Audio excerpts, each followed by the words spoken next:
I agree with you 100%. Her testimony will be very, very important should this case eventually get to trial. We don't know how it will be resolved, but Right. you know, we're very early on. We just had the initial court appearance today, and certainly not blaming DM at all. Just a No. really it's a pretty wild fact that's It's a contained in valid that question affidavit. to ask. Let's get Yeah.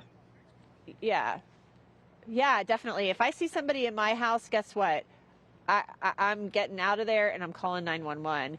So let's get to our Absolutely. next question from Katrina McClough from Facebook. And Katrina, I hope I'm pronouncing your last name properly. It could be McClough.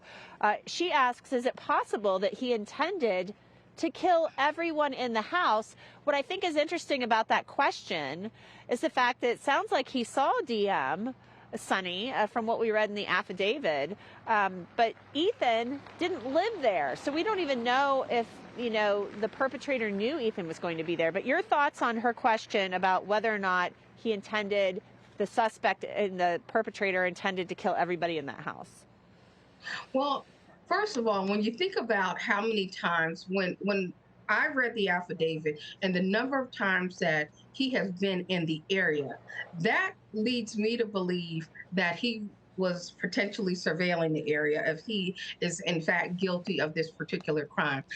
12 times in an area where you don't have any presence. I believe that he may have been watching them. And in addition to that, the manner in which he moved about the home is rather interesting.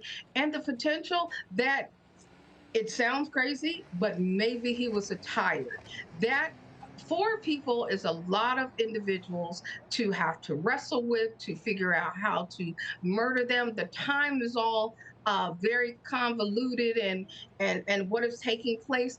And there was probably intent, and something may have triggered him to say, you know what, not right now, let me get out of here. He may have been startled by the fact that someone was still up around that time moving about.